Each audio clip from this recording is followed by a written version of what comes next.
किसान भाइयों, आज हम बात करेंगे प्याज के भंडारण के बारे में। प्याज एक ऐसी फसल है जिसका भंडारण अगर हम करते हैं तो 40 से 45% जो हमारा प्याज है वो ख़राब होने के चांसेस रहते हैं, जिसमें कि हमारा प्याज जो है वो जमाव उसका होने लगता है और सड़ने लगता है, ख़राब हो जाता है। तो उसी पर आपको आज पूरी जानकारी देंगे कि किस हिसाब से आप अपने प्याज का भंडारण कर सकते हैं और उससे पहले आपको किन कार्यों को कर लेना चाहिए जिससे कि आपका प्याज जो है वो सड़ने से बच जाए।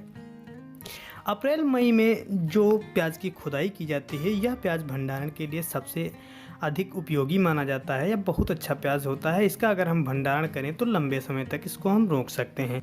भंडारण किए जाने वाले प्याज को हम पहले से ही कुछ कार्य करते हैं जिनसे कि हम उसको लंबे समय तक भंडारण कर लेते हैं, जैसे कि सही समय पर उर्वरक देना, पानी का प्रयोग सही ढंग से करना, कीटनाशकों का प्रयोग करना, फफूंदनाशकों का प्रयोग करना।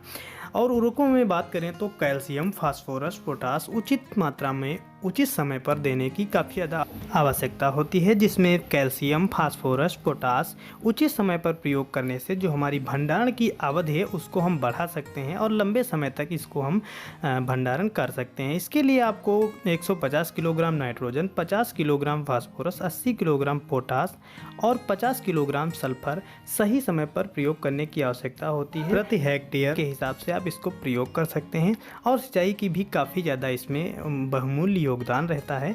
तो दोस्तों, जब हमारी फसल तैयार हो गई हो तब हमें सिंचाई अधिक करने की आवश्यकता नहीं होती है। अगर हम इस समय अधिक सिंचाई करते हैं तो जो हमारे मोटे तने होते हैं उनकी जब हम कटाई करते हैं तो गर्दन खुले रह जाती है, यानी गर्दन का जो भाग होता है वह खुला रह जाता है, जिससे कि जो रोगाणु हैं वो आसानी से प्रवेश हो जाते हैं। ये भी कारण एक होता है हमारे प्याज सड़ने का। वैसे तो प्याज में हमें प्रत्येक 8 या 10 दिन के अंतराल पर सिंचाई करनी होती है जिससे कि हम अच्छा लाभ ले पाएँ, लेकिन जब हमारे प्याज जो तैयार हो चुकी होती है फसल और हमारी फसल खोदने के योग्य हो चुकी होती है तब हमें कम से कम सिंचाई करने की आवश्यकता होती है। अगर हम इन चीज़ों का ध्यान नहीं देते हैं तो विगलन, जीवाणु सड़न, जल सड़न आदि के जो है हमारा भंडारण प्रभावित हो जाता है। इसके लिए हमें समय समय पर कीटनाशक, फफूंदनाशी का भी प्रयोग कर लेना चाहिए और कंद निकालने से 15 दिन पूर्व हमें बावेस्टीन से 0.2% में छिड़काव कर देना चाहिए।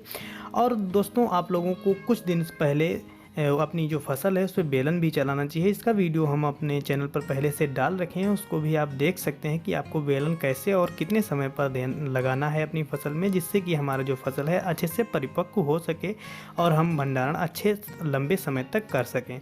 अब दोस्तों, बात करते हैं हमें कैसे पता चलेगा कि हमारा प्याज परिपक्व हो चुका है, और इसमें हम कुछ कार्य अब कर सकते हैं जो खोदने से पूर्व कार्य किए जाते हैं। जब हमारा प्याज जो है 50 से 60% के जितने भी पौधे हैं उनकी पत्तियां सूख कर गिरने लगें, तब हमें उसकी सिंचाई रोक देनी है और 5 से 7 दिन के अंदर जो है जितनी भी पत्तियां हमारी लगभग सारी सूख जाएंगी, जिससे कि जो हमारी पत्तियां जब सूख जाती हैं तो वृद्धि निरोधक जितने भी रसायन होते हैं वो कंदों में चले जाते हैं, जिससे जो हमारे कंद हैं वो शुष्क अवस्था में आ जाते हैं, शुष्क अवस्था उसकी बढ़ जाती है।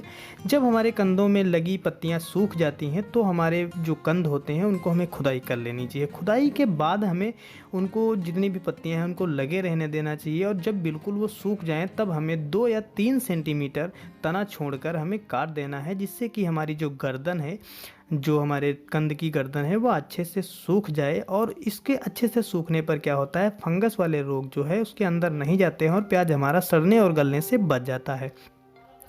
और दोस्तों, आकार के अनुसार हम इसे श्रेणीकृत भी कर सकते हैं और इसे श्रेणीकृत भी करना बहुत आवश्यक होता है। जब हम इसे अलग अलग भागों में बांट देते हैं, जितना भी 2 मुँहा प्याज होता है उसको हम अलग कर देते हैं, छोटा, बड़ा, और जितने भी रोग रोधी लगने दिखने वाले प्याज के जो कंद हैं उनको हमें बाहर निकाल देना चाहिए। इससे क्या होता है, जो हमारा प्याज है वो वर्गों में विभाजित हो जाता है। फर्स्ट, सेकेंड, थर्ड और फोर्थ में हम विभाजित कर लेते हैं, जिससे हम उसको अच्छे से भंडारण कर पाते हैं। इसके बाद अगर प्याज को हम भंडारण करते हैं तो 15 दिन तक हम इसे छायादार स्थान पर सुखाएं, ऐसी जगह पर जहां नमी बिल्कुल ना हो, और जब इसका हमारा छिलका बिल्कुल सूख जाए, जो कि हमारे भंडारण के लिए बहुत अच्छा हो जाता है।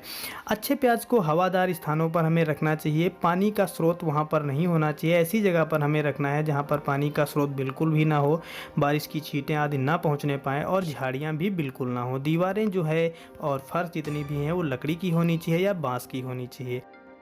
भंडारण की चार दीवारी हम जालियों की भी बना सकते हैं। अगर पट्टियों की बना रहे हैं तो बांस या पट्टियों में हमें 1 से 2 इंच की जगह छोड़ देनी है, ताकि उसमें आसानी से हवा जा सके और हमारा प्याज सड़ने से बच सके। दोस्तों, जो हम भंडारण बना रहे हैं उसकी जो चादर है उसको हमें 1 से 1.5 फीट बाहर निकाल देनी है, ताकि बौछार और पानी की जो छींटें हैं अंदर ना जा सकें। और इसके लिए हमें जो भंडारण बनाना है वो, अगर हम 2 कतार का बना रहे हैं तो 2 कतार का वाला भंडारण पूर्व से पश्चिम की दिशा में बनाना है, और 1 कतार वाला भंडारण हमें उत्तर से दक्षिण दिशा में बनाना है। तो दोस्तों, इस प्रकार से आप अपने प्याज का भंडारण कर सकते हैं और लंबे समय तक रोक सकते हैं। अन्य प्याज और बागवानी खेती से संबंधित वीडियो पाने के लिए हमारे चैनल को सब्सक्राइब जरूर करें, और वीडियो पसंद आया हो तो लाइक करें, अपने दोस्तों को भी शेयर करें। धन्यवाद।